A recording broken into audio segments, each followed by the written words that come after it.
If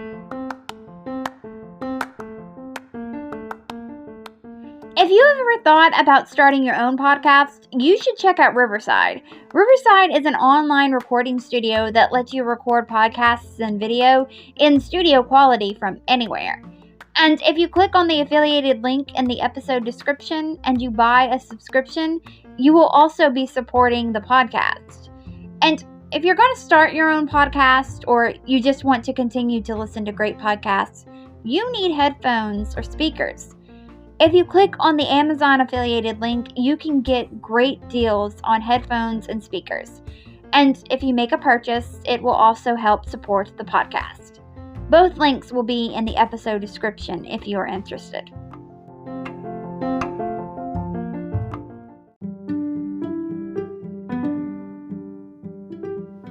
Hello, I wanted to mention a couple things before I get started on this episode.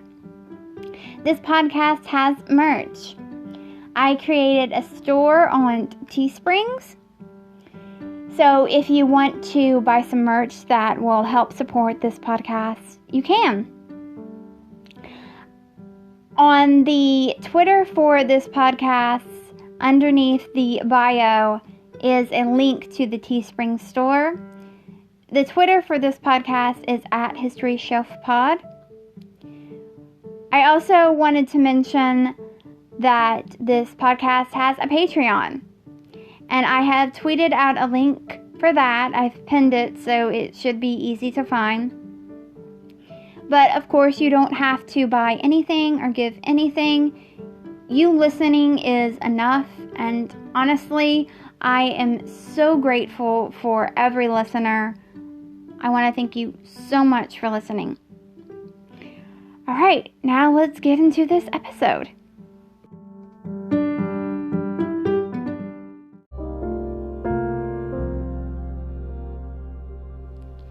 Giving a king something he always wanted could in return give you everything you always wanted. But be careful what you wish for, because even a king, or a queen, can't escape fate. Hi, I'm Courtney Jewell, and you are listening to the 8th episode of the first season of History Shelf, a podcast about history that proves that sometimes fact is even more interesting than fiction. For the first season of this podcast, I am talking about something that I find to be very interesting, and that's Tudor history. Now, when I think of Tudor history, the first person that comes to my mind is King Henry VIII. But I'm not talking about him per se. Rather, I'm focusing in on his inner circle and the people he was an asshole to. And as I go along this season, you will find there was a lot of overlap between his inner circle and the people he was an asshole to. And for this week's episode, I am talking about King Henry VIII's third wife, Jane Seymour.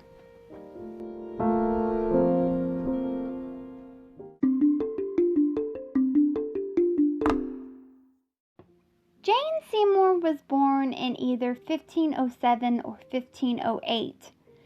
We know that because we know that Jane was 29 years old when she died.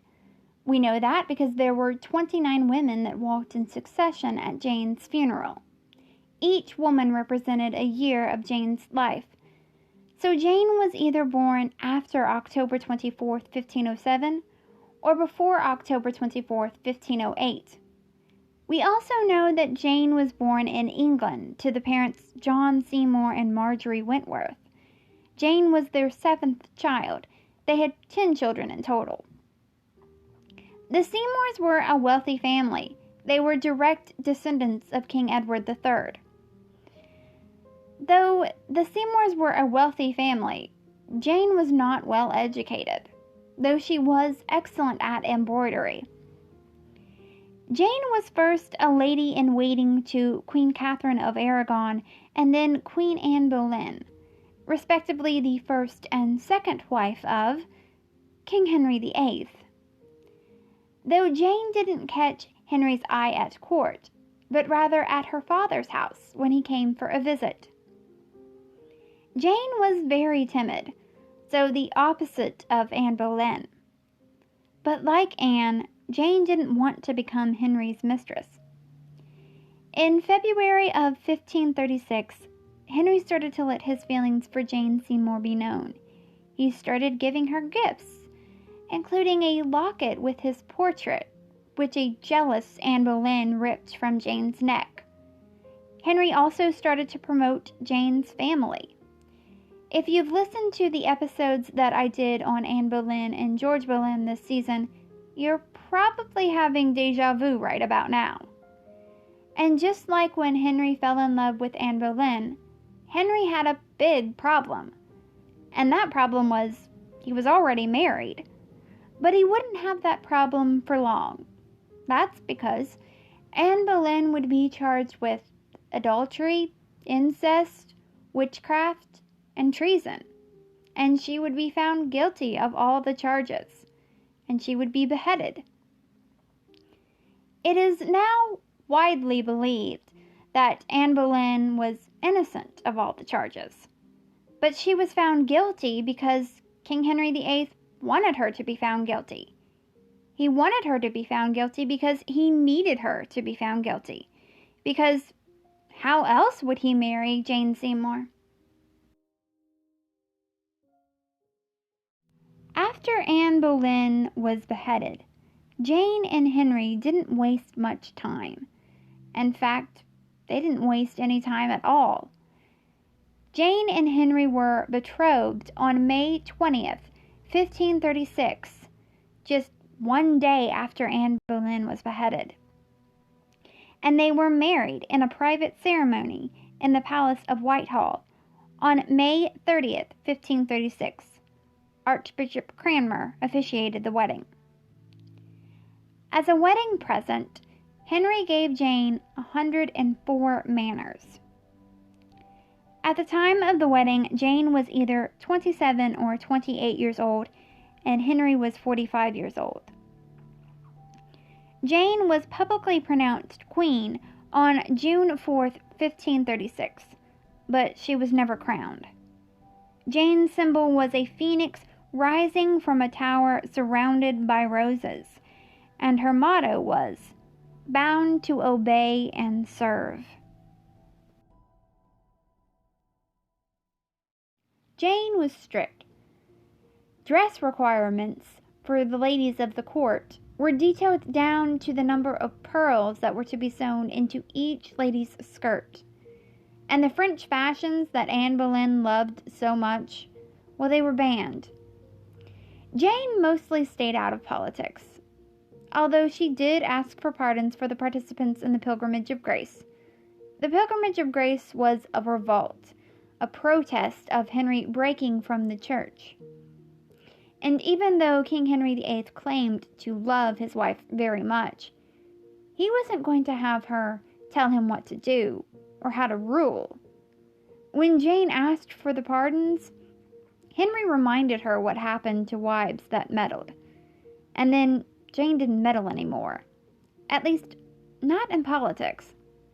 Jane helped mend the relationship between Henry and his daughter Mary. After Henry had his marriage to Mary's mother, Catherine of Aragon, annulled, and then married his mistress Anne Boleyn, and had Mary declared a bastard, his relationship with his daughter was a bit estranged.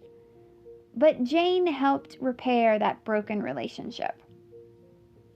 Jane and Mary wrote to each other, and Mary spent Christmas of 1536 with Jane and Henry at Greenwich.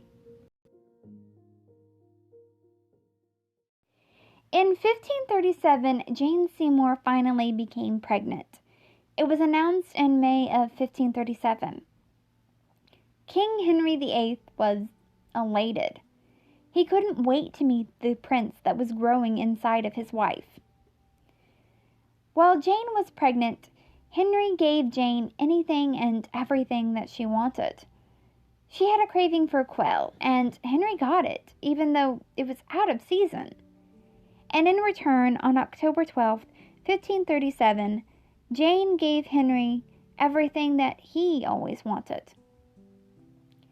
Jane delivered him a son that they named Edward, a son that would go on to become King Edward VI. After the birth, Jane wrote to the Privy Council, and this is what she wrote, quote, "Right trusty and well beloved, we greet you well, and for as much by the inestimable goodness and grace of Almighty God, we be delivered and brought in childbed of a prince, conceived in most lawful matrimony between my lord the King's Majesty and us, doubting not but that for the love and affection which you bear unto us and to the commonwealth of this realm, the knowledge thereof should be joyous and glad tidings unto you. We have thought good to certify you of the same, to the intent you might not only render unto God condigned thanks and prayers for so great a benefit, but also continually pray for the long continuance and preservation of the same here in this life, to the honor of God, joy and pleasure of my Lord the King and us, and the universal will, quiet, and tranquillity of this whole realm. Give under our signet at my Lord's manor of Hampton Court, the 12th day of October, Jane the Queen." End quote. On October 15th, Jane was even well enough to sit up in bed and greet her visitors that came to see her after Edward's christening. Both Jane and Henry were full of joy and happiness. Everything was perfect, at least for a little while. There was a sudden shift in mood on October 16th.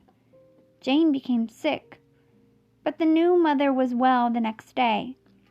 No one could have predicted that all the joy and happiness was about to be sucked out of their lives.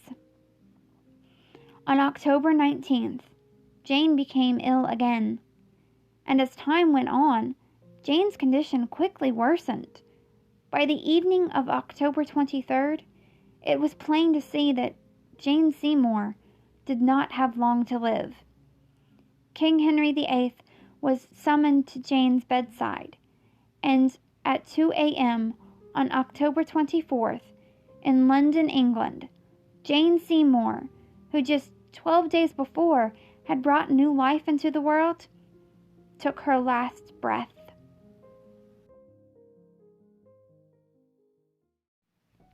The cause of Jane Seymour's death has been speculated for years. What is known is that Edward's birth was a long and arduous ordeal. People have theorized that Jane died of childbed fever, or she didn't expel all of the placenta. It's also entirely possible that Jane's death had nothing to do with Edward's birth, and it is just a mere coincidence that she died 12 days after giving birth. Jane Seymour's death will probably forever remain a mystery. But what isn't a mystery, though, is King Henry VIII's reaction to Jane's death. For the first time in Henry's life, Henry actually mourned the death of one of his wives. Jane's family was promoted because Jane gave Henry a son, and Jane was buried at St. George's Chapel in Windsor, England. She is the only one of Henry's wives that received a queen's funeral, and she is the only one that is buried next to him. Jane's stepdaughter Mary was the chief mourner at her funeral. Above Jane's grave it says, "Here lieth a phoenix, by whose death another phoenix life gave breath. It is to be lamented much, the world at once never knew two such." And that was the life of Jane Seymour. Thank you so much for listening to the 8th episode of the first season of History Shelf.